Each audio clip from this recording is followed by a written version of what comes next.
Se liga só nessa aula do Zé Elias aí na vitória do Corinthians por 3-2 em cima do Vasco. O Zé mandou muito bem, fez uma ótima observação nessa vitória. 3-2, o Corinthians agora dá uma respirada, chega a 25 pontos. Quarta-feira tem Atlético Paranaense pela Copa do Brasil. E muito mais nesse vídeo aqui. Deixa seu likezão, se inscreve no canal se você não for inscrito. Vamos ter mais enrolações, bora pro vídeo. O Corinthians vai a 25 pontos. O Hugo respondeu aí pro Cícero, havia 6 jogos, o time não vencia no Brasileiro. Já foi a 25 pontos, nesse momento é o 11º colocado. Em uma condição onde o Corinthians tinha muitos desfalques, não é, Jailson? E até segurava alguns jogadores, porque tem o Atlético Paranaense no meio de semana, Copa do Brasil, e no domingo que vem tem o Palmeiras. Depois o Atlético de novo. Depois o Atlético de novo. Uma sequência muito complicada do Corinthians e, assim, baita vitória. Baita vitória do Corinthians, porque até na escalação, né? A gente falava ali na redação, a escalação do Corinthians, time muito mexido. Alguns garotos, né? Tanto Guinegão e Kaique como titulares. O próprio Breno Bidon, que o Zé Elias já citou. Enfim, time muito mexido e o Corinthians conseguiu anular as principais forças ali do Vasco, que tentou repetir, né, a escalação contra o Santos, sem o Verratti. O Verratti começou no banco de reservas e o David ali, né, como titular, junto com o Rayano, o Moreira e o Felipe Coutinho também, mas muito espaço, principalmente pelas laterais, que era até uma situação que o Corinthians tem um pouco de dificuldade de marcar, né? O Corinthians que geralmente tem dificuldade de marcar as alas, né, dos times adversários, e hoje com o Mateuzinho e com o Bidu foi muito bem, que as principais jogadas surgiram de ultrapassagens e de viradas, como a gente está vendo agora aí do André Ramalho pro Bidu. E olha o Maicon tá completamente sozinho na hora de finalizar pro gol. O Bidu, o cruza, não tem ninguém chegando próximo a ele, por isso a agitação do Fernando Diniz com o Rayan e com o Pumita ali, Rodrigues. E o Maicon também, a chapada, a tranquilidade, o Tietê, se eu não estou enganado, ele é o Tietê mesmo, chegando atrasado, com muita tranquilidade também. Assim, pro Vasco, é uma derrota terrível, porque o time está brigando contra a zona de rebaixamento, e você na escalação, você bota o seu time titular, o time 100%, e você vê que seu adversário está poupando, já preocupado com outra competição. E com a ausência, né? Além de poupar, né? Você tem a ausência por lesão dos jogadores. E você vê o seu adversário ganhando o jogo dentro da sua casa. Então, assim, a derrota... o Vasco também tem Copa do Brasil no meio de semana. A derrota pro Vasco é horrível. Essa é a realidade. Uma derrota muito ruim mesmo. E pro Corinthians é um baita de um resultado. Você conquistou uma vitória fora de casa contra um clube que estava ali, né? Mais ou menos na mesma situação que você na tabela. Confronto direto. E o Dorival, antes do jogo, ele foi até cobrado ali de uma maneira bem constrangedora, né, Breder? Por torcedores ali no hotel. Eu acho curioso o argumento, né? Respeita o Corinthians. Como se o Dorival desrespeitasse o clube em algum momento.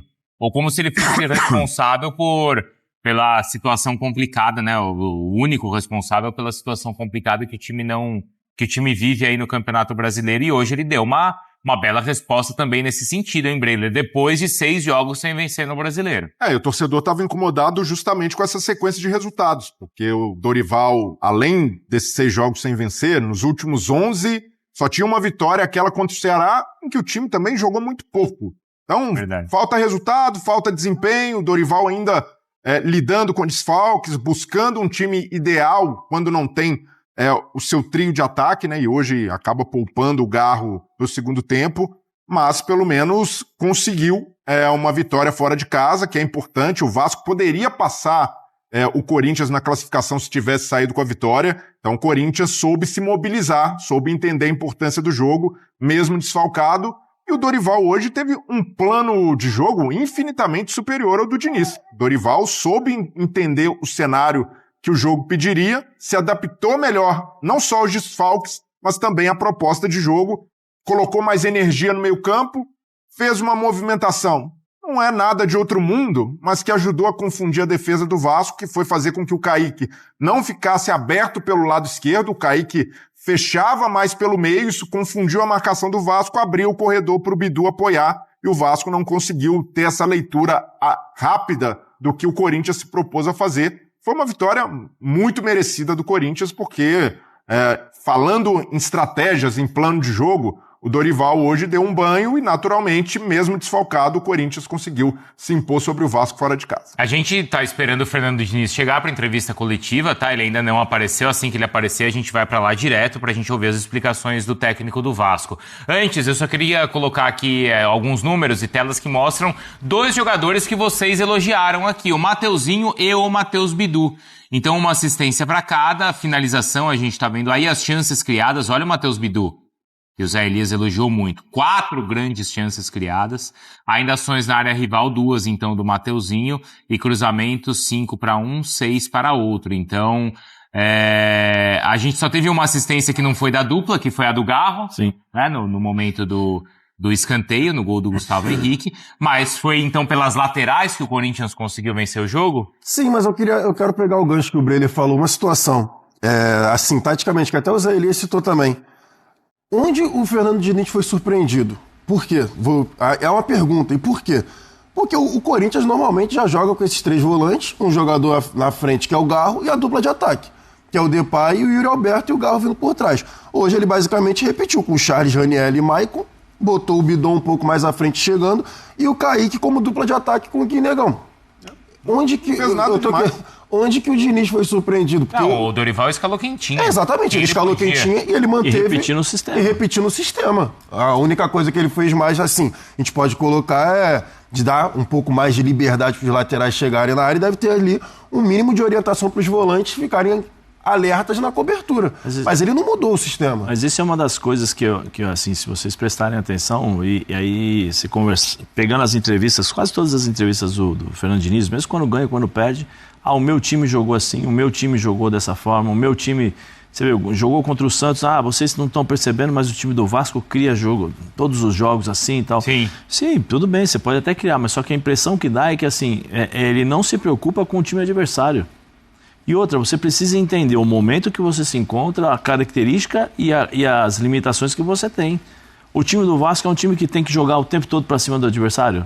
Não vai ter, 15 minutos de jogo, meu time não está conseguindo jogar. Eu tenho 2 jogadores no meio campo, Jair e Tietê, contra 3. O Coutinho está fazendo essa movimentação, não estou conseguindo fazer isso daí. Então vamos mudar a forma de jogar. Você tem que, durante o jogo, mudar a sua... Hoje não dá mais para você começar com um sistema de jogo e depois você terminar com o mesmo sistema de jogo. Não, porque você tem vários jogadores, mesmo dentro de um esquema de 11 jogadores, versáteis, que você pode mudar, né? E você pode diferenciar e dificultar para o adversário.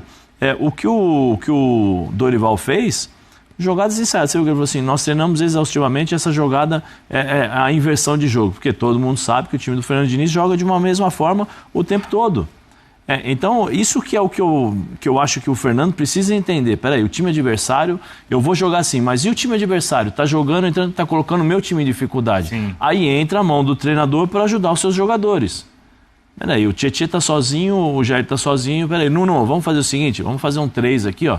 Vamos igualar aqui, vamos espelhar. Coutinho, segura um pouquinho, vou achar o teu posicionamento aqui. Se o Ryan não tá recompondo, troca de lado com o David. Sim, vem cá, David, joga centralizado lá como centroavante, que você já fez essa função. Vem cá, vamos jogar no 4-2-3-1 ou no 4-3-1-2, dependendo. Você espelha o time adversário, você muda a forma de jogar para começar a criar dificuldades. Chegou um determinado momento que o time do Vasco não conseguia dar 2 toques. Porque o time do Corinthians preenchia os espaços bem próximos, todos os jogadores bem próximos, passava no meio campo ali, os jogadores, marcação, você não tinha tranquilidade para poder virar, o Coutinho não conseguia virar, porque tinha sempre um cara marcando. Basicamente tocou pro lado e para trás. E aí o Coutinho saiu lá de trás, lá da frente, ele ia lá atrás pegar buscar a bola. Ele fez isso no jogo passado contra o Juventude. E aí o que acontece? Você tem quantos jogadores ali na frente? Você tem um só. Porque ele voltou, o Nuno voltou, aí você tem, com o Juventude era o Vegete, né? E agora hoje não tinha ninguém, porque ele e o Nuno voltavam e o Rian, né? Junto com o David, não jogavam próximo como centroavante, eles jogavam meio assim, davam uns 3 passinhos por dentro, assim, para poder receber essa bola, girar e partir para cima da defesa. Deu certo contra o Santos, mas o Santos não é o Corinthians. Assim como o Juventude também Como não é. é? Então, assim, tem características que você precisa mostrar para a sua equipe. Perdemos a bola, nós temos que nos comportar dessa forma. Porque existem, de novo, várias fases do campo, do jogo. Você tem 15, 20 minutos que talvez você controle a partida. Depois dos 15, 20 outros minutos, você vai ter que respirar. Quem faz muito bem isso, está fazendo bem, às vezes eu acho que exagera, mas que faz bem isso aí, é o Rogério no Bahia. O Rogério começa 15 minutos pressionando, jogando... Perde esses 15 minutos, ele recua, descansa respira, a equipe rapaziada. inteirinha, depois contra-ataque, aí volta de novo, pressionar e tal. Você tem que ter essas alternâncias, até para o adversário, porque se eu crio a referência, eu tenho uma referência que é o Breler, ele não sai desse lugar, ele fica aqui, para mim é fácil. Já descobriu onde ele tá. Já descobri, eu dou um passinho aqui e eu fecho. Agora, se ele fica correndo o tempo todo, se movimentando, e aí lá na frente tem 3 contra 2, eu não vou poder sair, eu tenho que ficar aqui.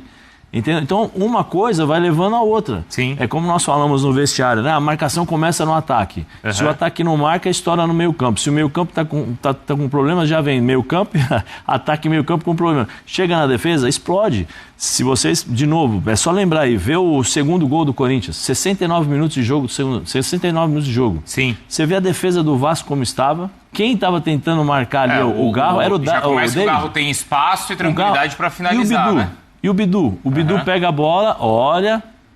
Opa, peraí. Dá aquela fatiada por dentro. O Garro pega essa bola que eu falei, agora o Garro vai bater de primeira, né?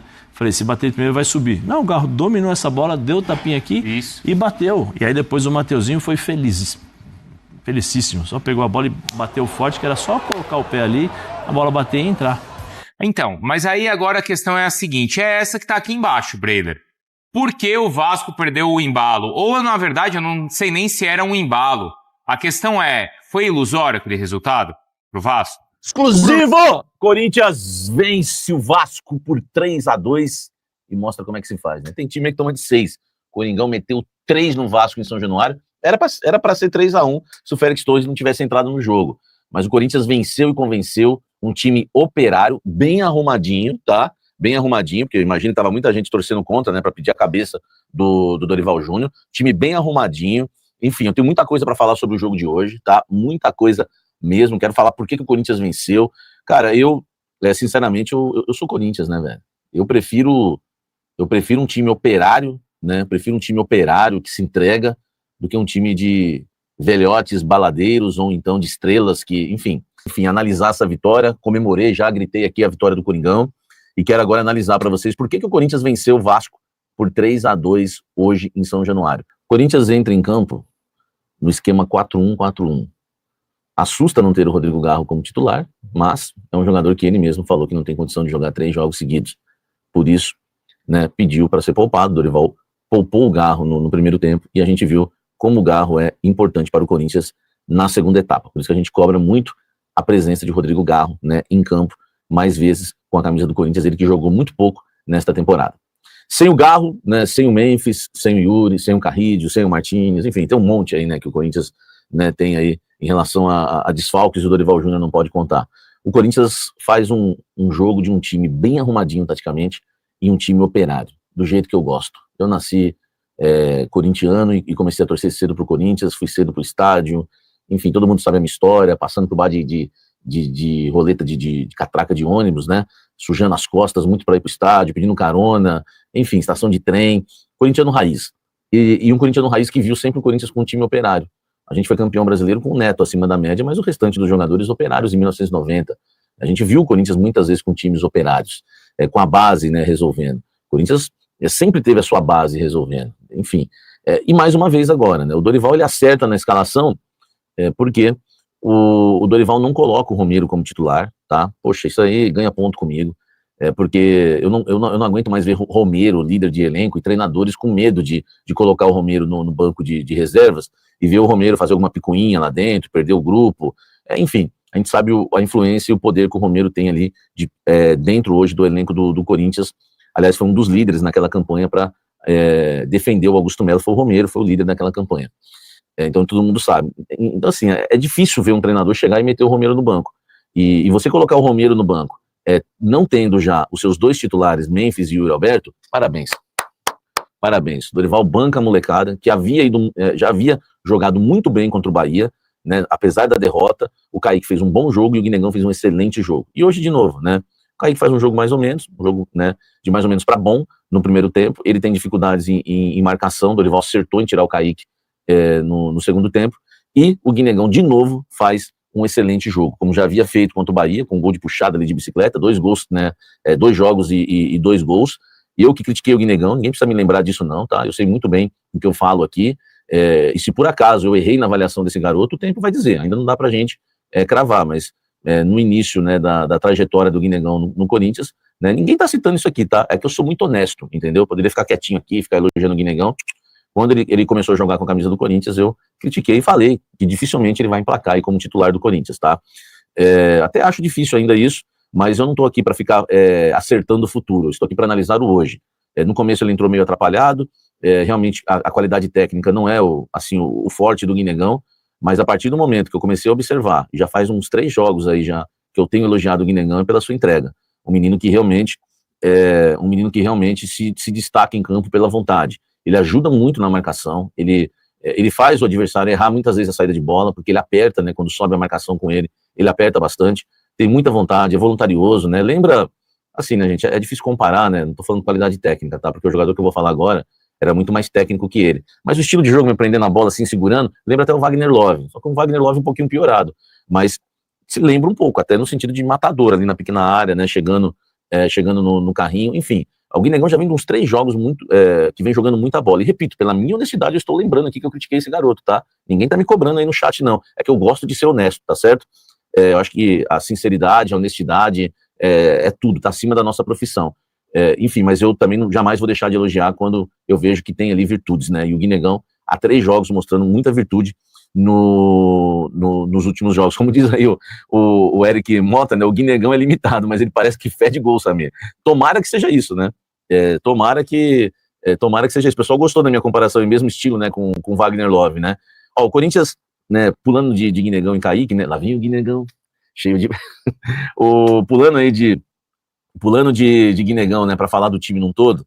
Cara, o Dorival Júnior faz o Corinthians hoje... quando ele não tem um garro, ele muda o esquema. Ele sai do losango, tá? Isso que me preocupa, né? Porque o Corinthians... Isso é uma discussão para amanhã, para o almoço com a Fiel, tá? Meio-dia, aguardo vocês. Porque eu quero hoje analisar mais o jogo contra o Vasco, mas o Corinthians não tem jogado bem no losango com o Dorival Júnior. E o Dorival, quando não tem o garro à disposição, ele passa a jogar com linhas de 4. Hoje, por exemplo, o Corinthians jogou no 4-1-4-1. Como que jogou o Corinthians? Meu povo, vai deixando o like aí para me ajudar. O Corinthians jogou com o Hugo no gol, claro, Mateuzinho, André Ramalho, Gustavo Henrique, Bidu, Raniel entre as linhas, tá? Depois ele vem com uma linha de 4, com o Charles na direita, aqui ó, Charlito na direita, o Kaique, tá? Aqui ó, na esquerda, né, aberto, então Kaique e Charles abertos, o Breno Bidon aqui, junto com o Maicon, tá? Ele faz aqui o Breno Bidon e o Maicon como armadores, né, volantes armadores, o Raniel atrás e na frente o Guinegão cheio de paixão. O Corinthians joga no 4-1-4-1 e quando vai marcar alto, marcou no 4-4-2. Como é que faz essa marcação no 4-4-2, né? Se você tá no 4-1-4-1 e faz a marcação no 4-4-2, é simples. Lembra essa segunda linha de 4 que eu falei, de Charles, Breno Bidon, Maicon e Kaique? O que ele faz? Um desses 2 jogadores aqui por dentro, dependendo ali, né, dependendo do lado da bola, sobe para fazer a marcação junto com o Guinegão e pressionar os 2 zagueiros. Então, por exemplo, o Vasco tá saindo do lado direito ali com o Puma, ou então saindo do lado direito com o seu zagueiro da direita, sobe o Maicon, né? Aí faz ali parceria com o Guinegão.